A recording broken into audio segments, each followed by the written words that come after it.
Mesdames et messieurs, chers amis téléspectateurs, merci de nous faire confiance et surtout de nous choisir sur la télévision démocratique qui est la RTVS 1. Aujourd'hui, dans le cadre de cette émission spéciale 17 janvier 2023, comme vous le savez, le 17 janvier 1961, c'était l'assassinat, le décès de notre héros national connu sous le nom de Patrice Emery Lumumba, qui est né le 2 juillet à Honolulu, 1925. Aujourd'hui, nous recevons sur ces plateaux, il s'appelle Dovel Pango, il est membre du bureau politique du Parti Lumumbiste Unifié. Quand je parle du Parti Lumumbiste Unifié, je fais allusion à l'adresse de Bonhomme, conduit par le secrétaire général Godefroid Mayobo. Et c'est comme ça que j'ai dit bonjour. Bonjour, monsieur le journaliste. Alors, monsieur Dovel Pango, on se réfère à vous parce que vous êtes du Parti Lumumbiste Unifié, comme le nom du parti l'intitule déjà. Vous avez choisi Patrice Emery Lumumba comme modèle. Et vous faites sa promotion, je dirais, presque tous les jours qui passent. D'abord, pourquoi le nom Palou? Pourquoi avoir choisi Patrice Emery Lumumba comme modèle dans votre parti? Eh bien, merci. Patrice Lumumba, c'est un modèle parce qu'il était le leader. Vous savez, s'il faut que je vous en parle. Les élections ont eu lieu dans notre pays le 19 mai 1960. Et au cours de ces élections, deux groupes se sont dessinés, deux tendances se sont dessinées.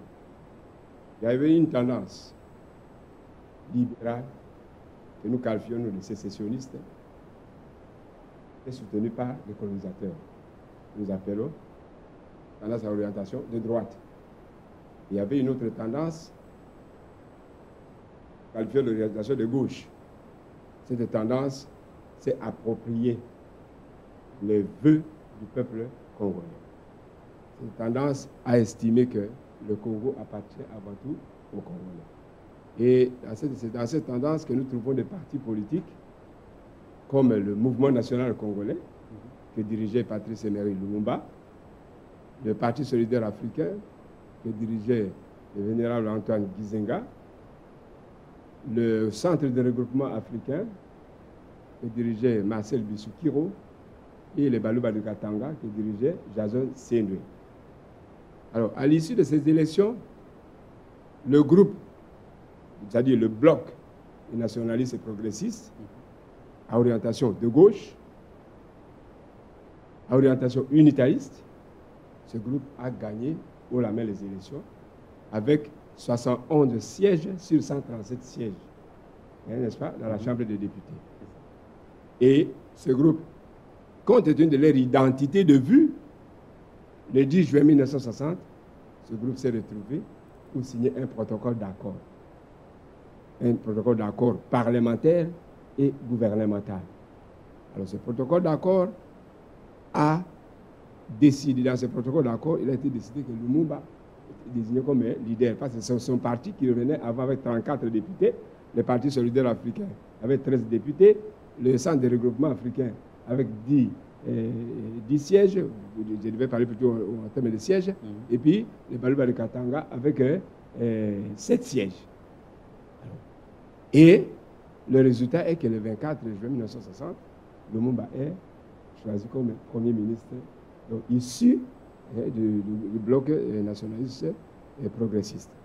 Alors, lorsque Lumumba commence son travail, après le discours du 30 juin que vous connaissez très bien, bien le bloc antagoniste, l'autre bloc là, le bloc minoritaire, qui avait perdu les élections, oui, s'est mis en mouvement avec la bénédiction des colonisateurs pour empêcher Lumumba d'exercer son pouvoir convenablement avec son gouvernement. Et c'est ainsi que, par exemple, le 5 juillet 1960, ils vont orchestrer la mutinerie de la force publique. Le 11 juillet 1960, on va pousser Moïse Tshombe à déclarer la sécession katangaise. Et le 8 août 1960, ils vont pousser Albert Kalonji à déclarer la sécession du Sud Kasaï pour donner l'impression que le pays était devenu ingouvernable. Et cela va pousser Kasavubu à commettre l'irréparable, c'est-à-dire un coup dont les effets se font sentir jusqu'à aujourd'hui. La révocation du Premier ministre, conformément à l'article 22, alors que pour révoquer le Premier ministre, il fallait qu'il se réfère au Parlement. Nous étions dans un régime parlementaire. C'est Kasavubu ne l'a pas fait. Et cela a créé une crise qui a jeté le pays dans un trou. Et les deux chambres réunies en congrès le 13 septembre 1960 vont donner plein pouvoir à Lumumba et destituer Kasavubu. Alors, les bailleurs de fonds n'ayant pas supporté ça, ils vont pousser Mobutu à faire son premier coup d'État le 14 septembre 1960 et ils vont fermer le Parlement. Fermer le Parlement et on neutralise Lumumba. Et c'est comme ça que devant le danger de dispersion et de disparition du bloc nationaliste, le 20 septembre 1960, Lumumba va convoquer une réunion chez lui. Une réunion se soit retrouvée, lui-même, Lumumba pour le compte du MNC, Gizenga pour le compte de PESA, Kachamura pour le compte de Seria et Rémi Mwamba pour le compte de Balbakat. À l'issue de cette réunion, ils ont décidé de fusionner toutes leurs forces en une seule force pour devenir plus forts. C'est-à-dire, toutes ces partis disparaissaient au profit d'un seul parti politique. Et c'est ce parti-là qui, plus tard, va naître sur le centre de ces partis, sur le centre des anciens partis. Et le 22 août 1964, ce parti va naître et nous l'appelons Parti Lumumba unifié. Vous voyez qu'on a immortalisé Lumumba parce que c'est lui, notre leader. C'est notre leader, et puis avec le rôle qu'il a joué pour l'obtention de l'indépendance de ce pays, on ne pouvait pas faire disparaître ce nom. C'est notre leader, c'est le nationaliste. Tout le monde, n'est-ce pas, connaît. Un nationaliste invétéré. Nous avons dit, nous devons garder, n'est-ce pas. Et toutes ces choses-là, il ne l'a fait qu'à 35 ans, mesdames et messieurs. Il est décédé en 1961, il n'avait que 35 ans. Alors, qui était-il? C'est qui Patrice Lumumba? Qu'est-ce qu'on doit retenir de lui? Merci. Patrice Lumumba, je crois que vous le savez bien, il est né le 2 juillet 1925 à Onaloa. Onaloa, c'était un village dans le territoire de Katakokombe, dans le Sankourou, aujourd'hui province.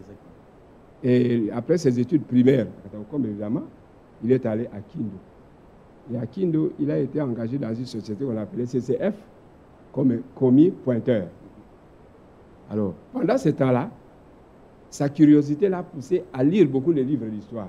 C'est comme ça qu'il a beaucoup lu la Révolution française de 1889 et 1789, la Révolution, n'est-ce pas, de 13 colonies, les États-Unis, qui est devenu les États-Unis de 1776, et la Révolution d'octobre 1918 en Russie.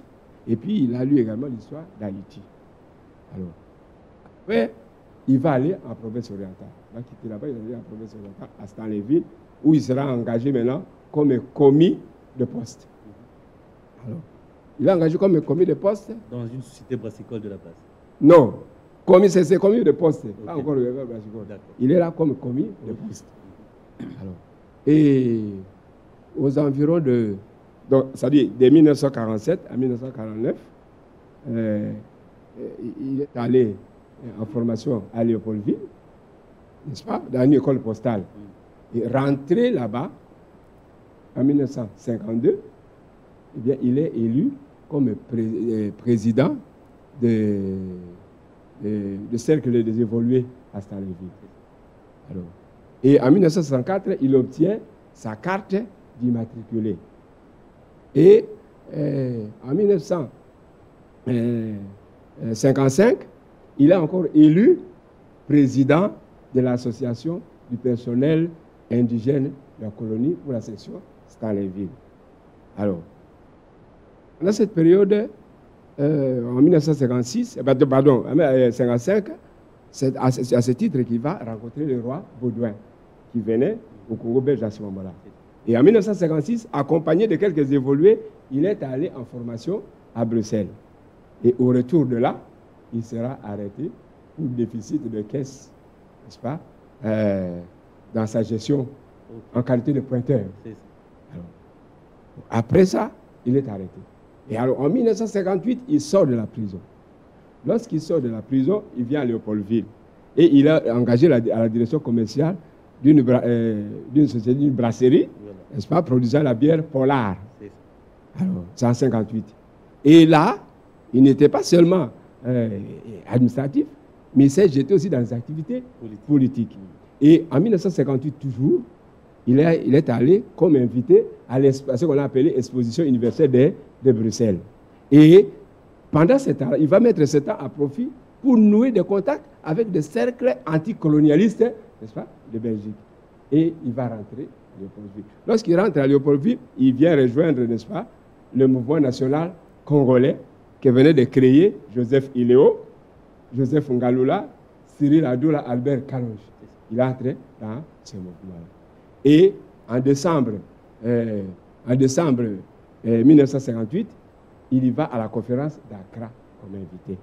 Et quand il va à la conférence d'Accra comme invité, il va côtoyer maintenant des grands leaders comme Kwame Nkrumah, Sékou Touré, Jomo Kenyatta et autres. Et là, il a été fasciné, il a été séduit, il a été converti par les discours nationalistes qu'il prêchait. D'où est parti le panafricanisme.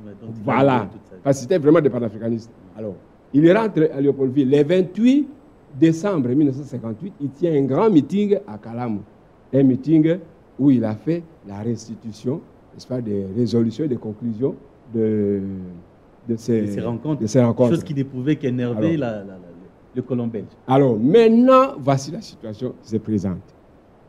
On arrive, après ce discours, il est en porte-à-faux avec ses collègues, c'est-à-dire Iléo, Kalonji et les autres, parce qu'il faut que les gens sachent.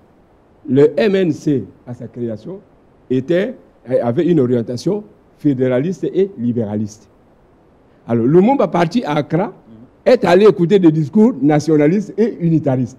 Il a été séduit. Il a pratiquement changé de tendance. Voilà. Quand il revient avec ses discours, les autres n'étaient pas contents et il y a eu maintenant un bras de fer. Alors qu'il avait une longueur d'avance et les autres ne comprenaient pas. Voilà. Et maintenant, avec son charisme, bien, au mois d'avril 1959, bien, il y a le divorce. Le divorce et le MNC, le Kalonji, Iléo, Adoula et les autres se retirent, n'est-ce pas, donc c'est eux les fondateurs du parti. Et lui, comme il était élu président au congrès de Luabour, président du MNC, il est aussi allé avec le même label. C'est comme ça qu'on a eu MNC Kalonji, MNC Lumumba. Alors, en octobre 1959, le MNC et les partis alliés organisent, n'est-ce pas, un congrès à Stanleyville. Et à l'issue de ce congrès, Lumumba sort véritablement comme un grand leader. Et il se décide, n'est-ce pas, de libérer son pays et d'obtenir l'indépendance immédiate. Alors, les autorités belges cherchaient maintenant à l'arrêter, mais en vain. Lumumba a pris, n'est-ce pas, sa direction. Et c'est comme ça que, devant, n'est-ce pas, la ténacité de Lumumba, les Belges ont tenu à mettre la main sur lui. Et ce qui a provoqué des émeutes les 30 et les 31 octobre 1959 à Stanleyville, où il y a eu des morts. C'est alors qu'on va arrêter Lumumba et on va l'incarcérer au camp Kétélé. Maintenant, première moitié du mois de janvier, le procès Lumumba intervient. Lumumba est jugé et le 20 janvier 1960, Lumumba est condamné pour incitation à la violence et atteinte à la sûreté de l'État. Et le 22 janvier 1960, par peur d'un soulèvement, si on les laissait, n'est-ce pas, dans les villes, Lumumba sera transféré au Katanga, à la prison de Boulouo, à Jadoville. C'est le 22 janvier 1960. Entre-temps, la table ronde de Bruxelles vient de s'ouvrir. Vous avez déjà fait la prison à Lubumbashi, avant d'y rentrer encore. Oui. Alors, maintenant, la table ronde s'ouvrait déjà. Alors, les délégués qui sont allés à la table ronde ont exigé qu'avant de commencer les travaux, la présence de Lumumba. En Belgique. Oui, ah oui, la présence de Lumumba. C'est comme ça que la Belgique était obligée de libérer rapidement Lumumba. Et le 25 janvier... Donc les choses évoluent et puis on trouve une solution avant le 30 juin 1960. Voilà. Et le 25 janvier 1960, il est libéré et amené directement de Jadouville en Belgique pour aller participer à la table ronde. Et il a participé maintenant à la table ronde de Bruxelles. Après la table ronde, maintenant, la table ronde, il a été fixé que les élections devaient intervenir au mois de mai, comme je viens de le dire. C'est comme ça que chaque parti politique est entré dans l'activité. Et comme je vous ai dit, les tendances se sont dégagées, où on a vu un groupe de partis politiques s'estimant nationalistes. Il y a eu identité de vue et ils se sont mis ensemble pour créer le bloc nationaliste et progressiste que je vous avais dit, n'est-ce pas, que la orientation de gauche. Voilà Lumumba. Alors, maintenant, les élections, comme je vous ai dit, Lumumba gagne les élections. Il devient Premier ministre, on l'empêche de gouverner, on l'arrête, et il est mis en résidence surveillée. Et lorsque Gizenga, parce que vous me posez la question, mais qu'est-ce qui fait que, comment ils se sont rencontrés et en quoi? Alors, peut-être je vous répondrai à ça. Parmi tous ces gens-là, on a l'impression que ce soit Gizenga qui a pratiquement resté le gardien de cet héritage de Lumumba. Voilà, et je vous en parlerai. Maintenant, quand Gizenga va à Stanleyville, l'histoire que je vous raconterai, comme vous avez me posé la question, alors, Lumumba, le 28 novembre 1960, tente d'aller rejoindre Gizenga. Malheureusement, arrivé à Rivière-Lodi, à Lodi, sur la rivière Sankourou, dans le territoire de Moueka, il est arrêté. Il est arrêté le 2 décembre 1960. Et on revient avec lui le 3 décembre 1960, ici, à Léopoldville. Et on a passé avec lui à Ndjili, on a passé boulevard ici, et de là, on est allé direction camp Kokolo, et jusqu'au camp Tchatch, où Mobutu l'attendait. Quand il arrive là-bas, Mobutu ordonne, n'est-ce pas, qu'on puisse le torturer. Et on l'a torturé devant Mobutu. Sérieusement. Alors, et Lumumba avait même craché sur le visage de Mobutu. Et Mobutu, devant cette colère, a ordonné encore le tape davantage. Et Victor Ndaka, qui était un de ses grands ennemis, qui était le chef de la sûreté, un des ennemis acharnés de Lumumba, parce que Lumumba l'a révoqué. Même si à un moment donné, Victor Ndaka demande à Mobutu, d'ici vous terminez, vous me l'envoyez ici, je vous ai aussi le alors, et c'est ce qui a été fait, on l'a tiré comme une chèvre, on l'a tapé, et après, on est allé le jeter dans le garage de Victor Ndaka. Et le 13 janvier 1961, c'est ce jour-là, parce que le 3 ou le 4, on l'a amené à Tisville, en Bazangou. Alors, le 13 janvier, le groupe de Binza décide d'assassiner Lumumba. Et c'était en Bazangou qu'on est allé décider ça. C'est comme ça qu'on remettra Lumumba entre les mains de Victor Ndaka, qui était la sûreté. Et Ndaka va aller le remettre entre les mains de Jonas Mukamba, Ferdinand Kazadi, qui étaient les commissaires généraux. Voilà. Et le commandant Zouzou, qui était venu parce que ceux qui devaient accompagner, la gendarmerie qui devait accompagner Lumumba est venu de Mbujimaï. Parce qu'ils savaient qu'il y avait une animosité. Oui, c'est venu de là. Ce sont ceux-là qui l'ont accompagné, et avec mission de les torturer dans l'avion. Ils l'ont amené là-bas. Et on l'a pris le 17 janvier 1961. Avant de poser la question, pourquoi et comment il a été assassiné, parce que ce détail-là intéresse la population, parce qu'on parle de l'histoire. Heureusement qu'on vous a, vous, qui connaissez bien l'histoire ainsi que son parcours. Mais pourquoi avoir fait de lui héros national après avoir exprimé toute cette haine viscérale envers vous? Oui. Ça, c'est Mobutu qui peut répondre à cette question, parce que c'est lui, c'était à Inongo, le 30 juin 1966, à Inongo, dans le Maïndom là-bas, qu'il est allé proclamer Lumumba héros national. Bon, il n'y a que lui qui connaît ces raisons. Mais Lumumba, même si Mobutu ne l'avait pas fait, la population congolaise devait le déclarer même héros compte tenu de la lutte qu'il a menée pour l'indépendance. Ça s'imposait. Voilà. Voilà. Et peut-être pour chercher un peu de crédibilité, comme il venait de faire un coup d'État, il devait chercher un peu de crédibilité. C'est comme ça qu'il est allé faire, n'est-ce pas, ce théâtre en proclamant héros, faire une sorte de camouflage. Exactement. Nous avons suivi la Belgique s'excuser, on ne va pas revenir là-dessus, mais au moins il a été emmené à Lubumbashi, chez Tchombe une fois de plus, qui était un ennemi juré de Lumumba. On nous présente dans une forêt où il a été dépiécé, mis dans l'acide. Comment c'est? Pourquoi ils ont choisi de faire disparaître cette personne?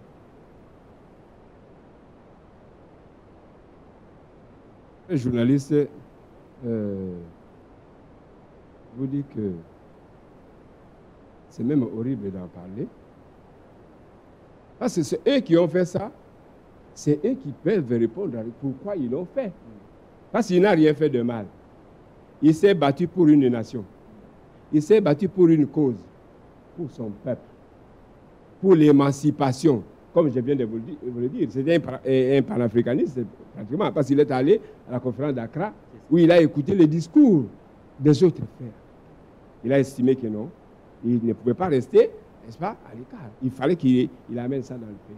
Et il s'est battu pour que les Congolais puissent s'émanciper. Et avec l'objectif de bâtir une grande nation.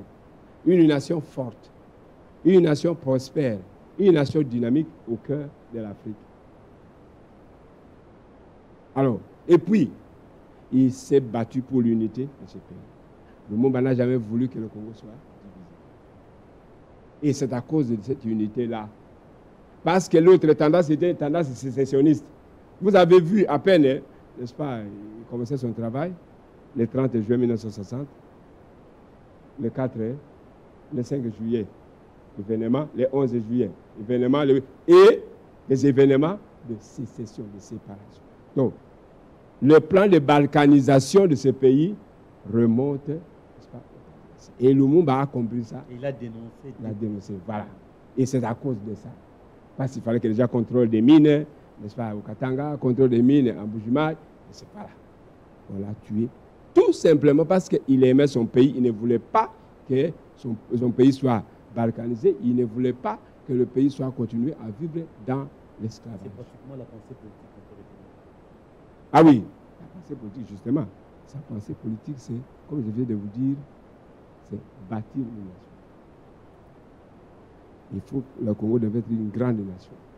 Une nation où, n'est-ce pas, où la souveraineté du peuple doit primer sur tout. Le pouvoir doit venir du peuple.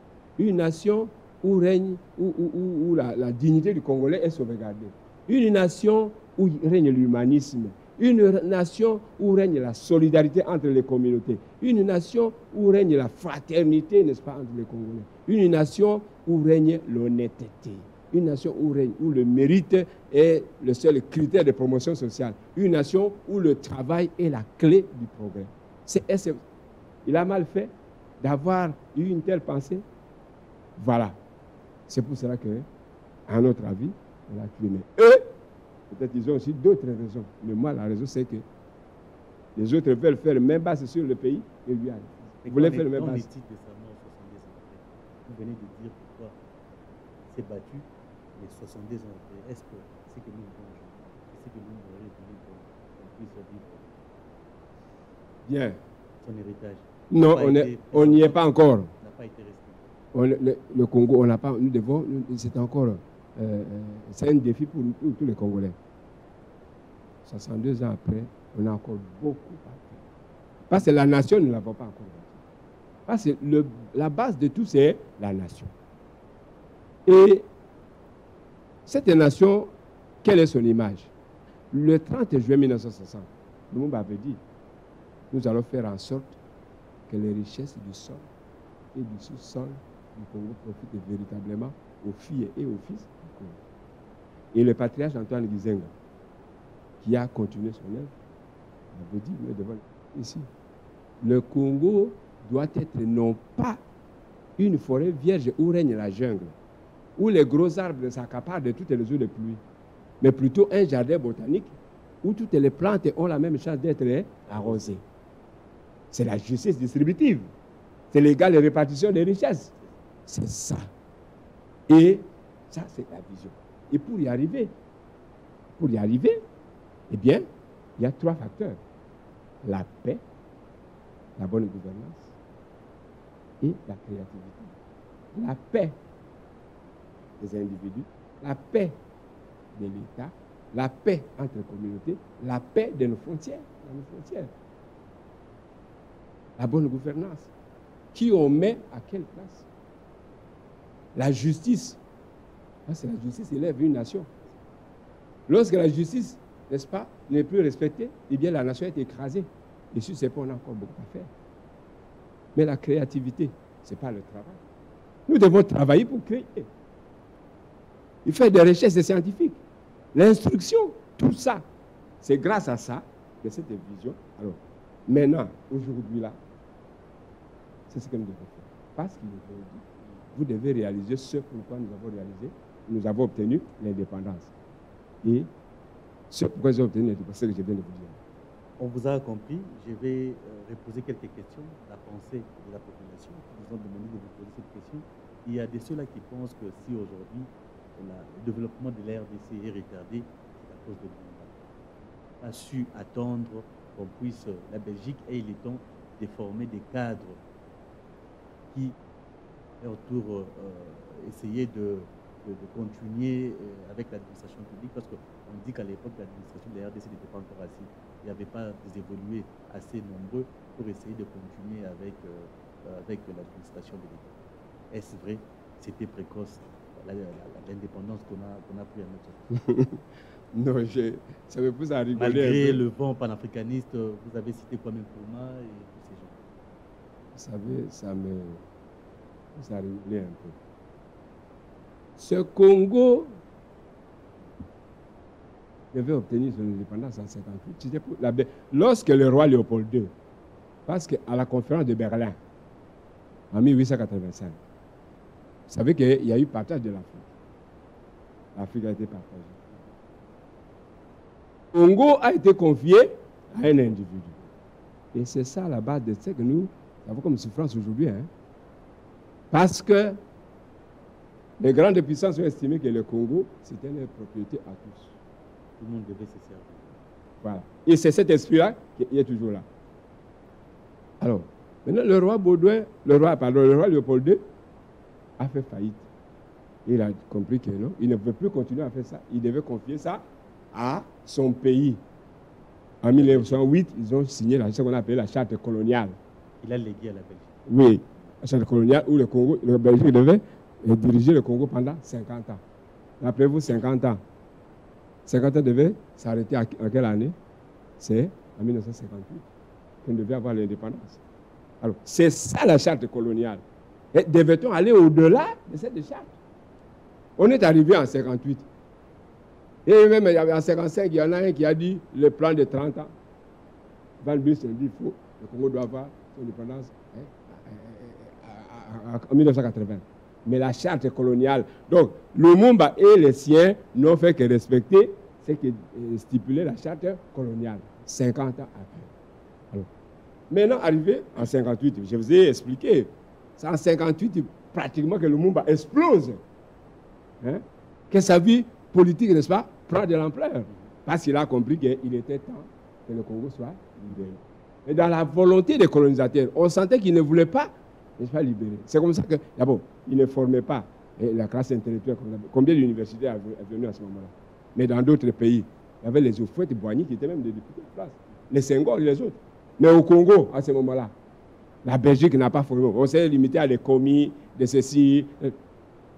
Mais des personnalités, la trempe de Houphouët-Boigny, de Senghor, nous n'en avions pas. Alors le monde a estimé qu'on ne pouvait pas continuer comme ça avec les autres leaders. On ne pouvait pas continuer comme ça. C'est comme ça qu'il s'est mis dans la danse, comme je viens de vous le dire, dans le congrès, n'est-ce pas, qui a eu lieu à Stalinville. Eh bien, il a estimé qu'il était temps que le Congo devienne indépendant. L'indépendance immédiate. Parce qu'il était temps, conformément à la charte. Peut-être que beaucoup de gens ne savaient pas ça. Alors, donc, la Belgique a fait en sorte de ne pas former des intellectuels pour qu'on sente que le Congo n'est pas encore en mesure de s'autogérer. Voilà pourquoi le colonel Johnson a dit avant l'indépendance, c'est qu'après l'indépendance. Voilà, tout ça. Parce que sinon, eux, ils devaient continuer à gérer Donc, les Congolais qui disent ça, ce n'est pas l'ignorance. C'est comme je vous l'ai dit. Que les Congolais sachent que la charte coloniale de 1908 stipulait que la Belgique devait diriger le Congo pour 50 ans. Et 50 ans, c'est limité en 1958. Et c'est normal. C'est normal. Alors, maintenant, après 58, aujourd'hui, on a combien d'intellectuels? Combien d'universitaires? Il y en a beaucoup. Fallait-il, n'est-ce pas, que nous puissions être colonisés pour conformer, etc. Nous sommes là, mais malheureusement, l'influence, n'est-ce pas, du néocolonialisme a fait que le Congo a plongé vraiment très loin. Excusez-moi, Dovell Pango, je vais tomber encore plus bas parce que je suis en train de ramasser ce que disent la population. Et une fois de plus, la population, une certaine frange de la population pense que Lumumba est décédé pour ça. Merci beaucoup. Maman Pauline Opango, paix à son âme. Il faut toujours rétablir l'histoire. J'étais en train de vous dire que, et là je suis obligé d'évoquer cet aspect. Je vous avais dit que le 20 septembre 1960, ces 4 partis décident de faire bloc pour donner ça à un seul parti. Ils n'ont pas eu le temps de mettre ça en exécution parce que déjà, le 23 septembre 1960, Mobutu a mis un plan en exécution, celui d'arrêter Antoine Gizenga. Comme on avait neutralisé Lumumba. Et on a arrêté Lumumba au camp Kokolo, on l'a amené à Luzum.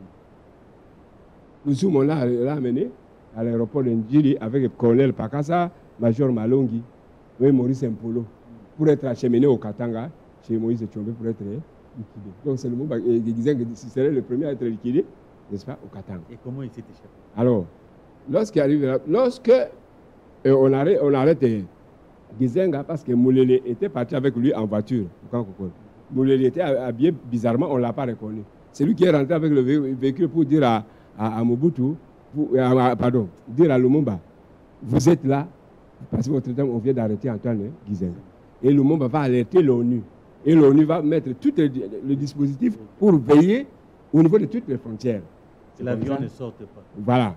C'est comme ça que lorsqu'on arrive avec eux à 5 h du matin là-bas, à l'aéroport de Ndjili, eh bien, un militaire, parce que c'était les Marocains qui surveillaient l'aéroport de Ndjili. Alors, un militaire marocain passait et il voit, n'est-ce pas, les Congolais, il pose la question, mais vous, c'est qui? Alors, Maurice Epolo, il cite le nom. Et il avait un papier en poche, il fait sortir un papier, il regarde, et puis il ramène le papier, il fait un pas en arrière. Quelque temps après, on voit une combi, n'est-ce pas, qui vient avec les militaires marocains qui ont neutralisé les Congolais, ils ont récupéré Antoine Gizenga. C'est comme ça qu'ils ont été libérés. Et donc le général Kitani, c'est comme ça qu'ils l'ont ramené chez Lumumba. Alors lorsqu'ils arrivent là-bas, c'est là où il faut maintenant comprendre la chose. Antoine Gizenga dit non, il minute, n'est-ce pas, un ordre de mission qu'il va proposer à Lumumba pour quitter. Il voulait, n'est-ce pas, délocaliser le gouvernement en dehors de Léopoldville. Alors, quand il arrive chez Lumumba, c'était le 30 septembre 1960. C'était le dernier jour. Ils se sont vus à 16 h. 30 septembre 1960, oui. Après discussion, Lumumba accepte le projet. Parce qu'il disait à lui, si nous deux nous restons ici, si on nous tue nous deux, les nationalistes seront indépendables. Moi, il faut que j'aille organiser la résistance, n'est-ce pas, pour récupérer notre pouvoir.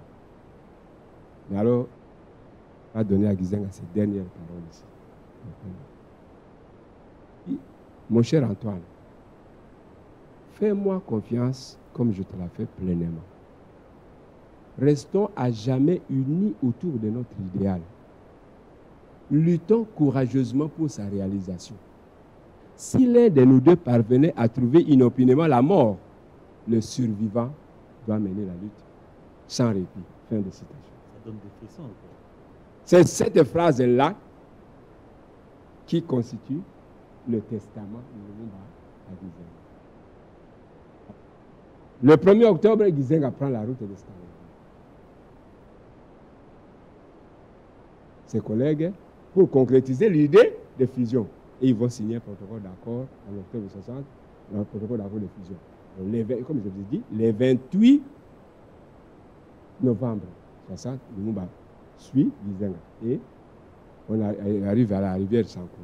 Ils sont arrivés la nuit Alors, comme c'est arrivé la nuit, le bac était de l'autre côté. Ils ont pris la pirogue avec Pierre Moulele, Valentin Lubuma et Mathias Kémy Changa, qui était le député de Moueka. Parce que ça, c'était le territoire de Moueka. Ils sont partis. Ils sont partis pour alerter, n'est-ce pas, ceux qui devaient amener le bac. Et le bac est venu. Lumumba est resté de l'autre côté. Lumumba n'est jamais revenu pour sa femme. Il est resté de l'autre côté. Lorsque le bac arrive, les militaires qui suivaient Lumumba arrivaient, pendant qu'ils étaient déjà de l'autre côté et la nuit. C'est comme ça que les militaires vont neutraliser tout le monde et ils vont monter. Quelques militaires vont monter dans le bac. Alors, lorsque le bac approchait, ils se sont rendus compte que ce sont des militaires. Et Lumumba va demander à Moulele et à l'autre d'aller se cacher dans les airs. Moulele lui a dit non. Allons, il dit non, je vais le convaincre. Ils sont allés se cacher pour observer. Et quand ils sont arrivés, il y en a, Lumumba a réussi à convaincre certains. Mais il y en a un qui a dit non. Alors, comme il y en a, il a dit non, les autres ont fini par désister. Et c'est comme ça qu'ils ont pris Lumumba. Ils ont traversé avec lui. Donc, il n'est jamais rentré pour sa femme. Il n'est jamais. C'est une fausseté. C'est une fausseté. Il faut que l'opinion sache. Lumumba n'est jamais rentré pour sa femme. Sa femme était de ce côté. Alors, lorsqu'ils sont rentrés avec Lumumba, et la femme de Lumumba a continué la route, et s'en est avec Moulele. Ils ont continué jusqu'à s'en aller. Voilà la vraie version. Je pense que la population est édifiée. Nous sommes pris par les temps. On est face à nous à une bibliothèque vivante. Heureusement qu'on en a profité aussi. Vous qui nous avez suivis, malheureusement, on ne pourra plus continuer. On a l'essentiel de ce que vous devez savoir. Peut-être une dernière question que je pourrais poser à Dovel Pango, qui est membre du bureau politique du Parti Lumumbiste Unifié. C'est il y a eu un autre Lumumba. Il avait dit, même annoncé à sa maman, qu'il sera un autre Lumumba, c'est Mzee Laurent Désiré Kabila, qui a pratiquement donné sa vie pour cette nation de la même manière que Lumumba. Vous avez un petit commentaire parce que c'est des morts qui suivent. Oui, merci beaucoup. Vous savez, Laurent Désiré Kabila, il faut que les gens sachent. Mais Laurent Désiré Kabila, qui l'a découvert, c'est Antoine Gizenga. Lorsqu'Antoine Gizenga allait pour l'expédition du Katanga contre Moïse Tchombe en 1961, c'est alors qu'il a mis la main sur Laurent Désiré Kabila était parmi ceux que Gizenga, alors représentait le gouvernement, dirigeant le gouvernement du peuple à Stanleyville. Laurent Désiré Kabila était parmi ceux que Gizenga a envoyés aux études. Les études, ces gens. Ils sont allés ensemble. Donc, Laurent Désiré Kabila était le fruit aussi de Gizenga. Donc, c'était un nationaliste. Il était de la jeunesse Balubakat. Or, Balubakat, c'est l'un des 4 partis qui ont formé le parti Lumumbiste unifié. Donc, Laurent Désiré Kabila, c'est un militant du Palou. À la création du Palou, c'est un militant du Palou. Alors, à ce titre, nous lui devons reconnaissance, même si, quand il est venu, il y a eu un peu d'égarement, peut-être entouré par ceux qui l'ont entouré, qui ne lui permettaient pas de traiter comme il faut avec ses frères. C'est au moment où il voulait traiter avec ses frères congolais du Congo, c'est alors qu'on a compris que ce monsieur, il fallait qu'on finisse avec lui. Donc, même si, pendant tout le temps qu'il a vécu, dans ce discours, je n'ai jamais entendu Laurent Désiré Kabila citer le nom de Lumumba. Mais dans les actes qu'il a posés montrent que c'était quand même un lobbyiste. Parce que même si vous n'avez rien, mais le fait d'aimer le Congo, dire le Congolais doit se prendre en charge, c'est ce que Lumumba voulait. Et le Congo doit être protégé. Voilà. Oui. Donc, il avait, n'est-ce pas, une politique de gauche. C'est ce que Lumumba prônait aussi. Donc, c'est un nationaliste. C'est un nationaliste. Et c'est pour ça, comme je viens de vous dire, c'est un fils de Balubakat. C'est un fils de Balubakat étant l'un des partis politiques fondateurs du Palou. Eh bien, nous lui devons du respect, nous lui devons aussi n'est-ce pas, un attachement. Y a-t-il une question que vous auriez voulu que je vous pose qui n'est pas Oui. J'aurais bien voulu que vous me posiez la question. Vous avez parlé de l'héritage politique, mais moi, vous n'en avez pas posé. Je voudrais que je vous dise un peu sur cette affaire d'héritage. J'en ai parlé un peu d'une manière, en répondant aux autres questions, je vais vous le dire. L'héritage de Lumumba. L'héritage de Lumumba, on peut considérer cet héritage à deux titres. Il y a un héritage de la vision et un héritage, n'est-ce pas, de la structure. La vision, c'est comme je viens de vous le dire. L'héritage, c'est le devoir de réaliser ce pourquoi ils ont obtenu l'indépendance. C'est de bâtir cette nation. Nous devons la bâtir. Nous devons faire en sorte que les Congolais profitent de une nation où la justice distributive est là. Une nation où il y a l'égale répartition de justice. Ce Congo, on l'a obtenu, n'est-ce pas, des mains des Belges pour que les Congolais jouissent de cet héritage-là. Il faut donc une vision. Cette vision, comme je viens de vous dire, c'est la justice distributive. Une nation forte, prospère, dynamique, au cœur de l'Afrique. Ça, c'est le niveau structurel. L'héritage politique, mais c'est le parti Lumumba. Parce que, comme je viens de vous le dire, c'est l'œuvre de eux tous. Et comme il était le leader, eh bien, c'est son héritage, c'est pour cela qu'on a donné son nom à cet appareil politique, qui est une véritable machine, dont l'histoire se confond avec l'histoire de notre pays. C'est cet appareil politique que le peuple congolais doit savoir, ce parti. C'est le parti, le seul parti qui est issu de la volonté du peuple exprimée à travers les élections. Et c'est-à-dire un parti né des partis vainqueurs des élections. Donc, ce sont là les deux héritages que nous sommes en train de porter. Comme j'ai eu à vous le dire un peu là, la vision est là, le programme est là, nous allons porter, peut-être que vous connaîtrez le programme que nous allons encore actualiser. C'est ce même programme de 60.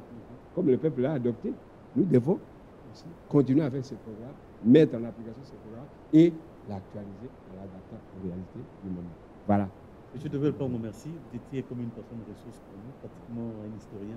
Vous avez tout tracé, retracé, vous avez recadré la vérité.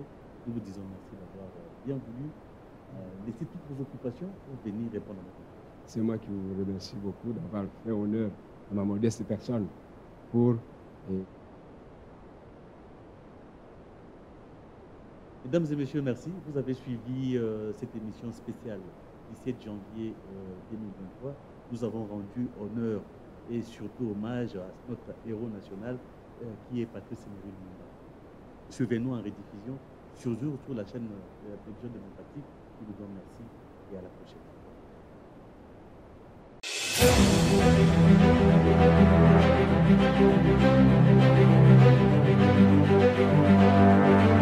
Audio Jungle.